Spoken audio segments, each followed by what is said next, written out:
Hey, it's David Filippo, the left and right winger again, and I just was going to tell you about my thoughts on what I mentioned on the video for Doug Walker, the Nostalgia Critic, from Channel Awesome on YouTube. His video on Barney's Great Adventure, Barney the Purple Dinosaur. I think I meant he analyzes Barney coming off as phony and shallow, as he's always happy and only happy.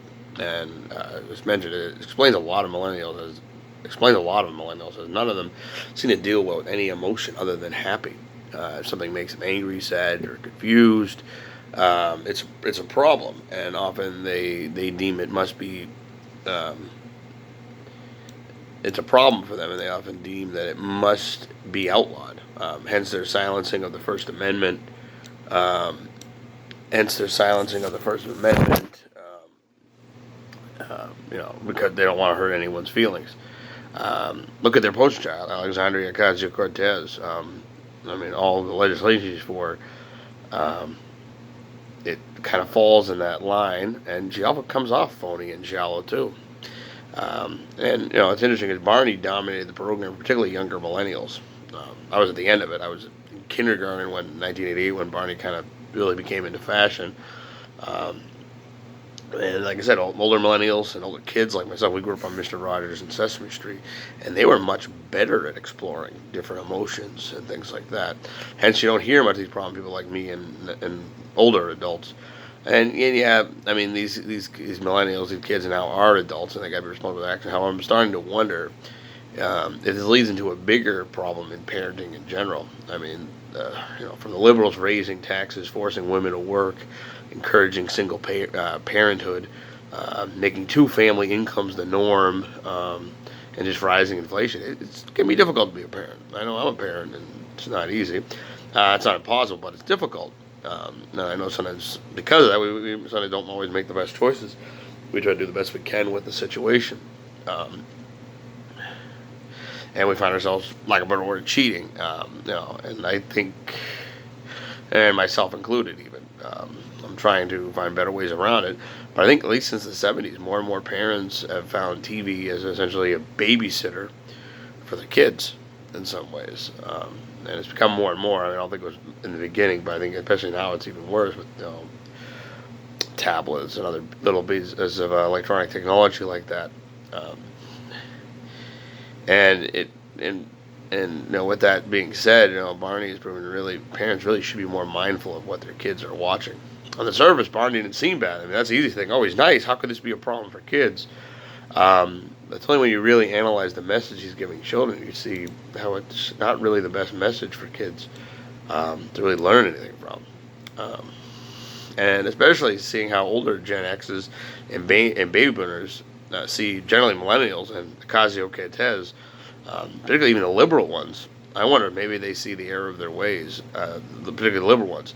I think the liberal Gen Xers and baby boomers knew by raising taxes, etc., things would get harder. Because their mindset is you can make things harder, you can put more power to the government. Oh, okay, well the government will take care of it. Don't worry. I know it's difficult. The government will take care of it. And initially, by making things harder and you see an easy way out, you're going to fall to the government. So that's their plan. And I think they knew that parents would likely, become less and less of educators of their children. Oh, okay, well, don't worry. We'll make the public school system fit the bill for that. Don't worry about it. It won't be a problem anymore. That's the idea. So they can get more control in the system. And if you get your kids into public schooling and everything that, it gives them more power, more control, and more tax dollars. So they figure by making things hard for parents, it's money for them. But I think they failed to realize, how I don't know if it's the same everywhere, but I think American parents we're pretty good to improvise. We try to make better of a bad situation. I think that's why too. Some of these problems that I'm talking about too, with the economy and inflation and everything like that, we find ways to cope with it. We don't like it, but we cope with it. We're very, some would argue we should fight against it more, but we tend to find ways to cope. We take the bad with the good on a lot of things. It's good for us and bad for us at the same time. But more what they failed to realize is that we were going to find ways to accommodate that, and some of it is parents relying on TV as an alternate source rather than going to the government. in a way, that's too. They went to the TV rather than the government to get them, which maybe will explain why they're trying to get more influence in on the mainstream media. why the government goes, hey, we couldn't get them this way, so we'll get them through the media. But I don't think they realized that this one purple dinosaur would come out and essentially put a wrench in their whole agenda, because it definitely made a bad strain of people, a bad strain of people that aren't good. They're going to make the, but in the same way, it made it for the worst.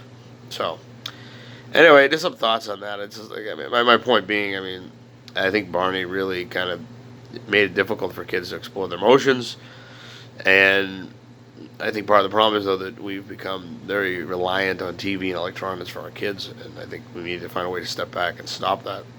Or maybe the bigger problem is find a way to get the government to stop raising our taxes, encouraging or at least helping the idea. I mean, I know obviously not all dual parentings are going to work, but I think it's been proven time and again it is much easier if we can find ways to take care of ourselves and be responsible on our own. And believe it or not, a two-person family works better. It's been proven. It's easier. And obviously, if life is easier, you're happier. You're not going to have those struggles, and you can afford to give the time with your kids that they need.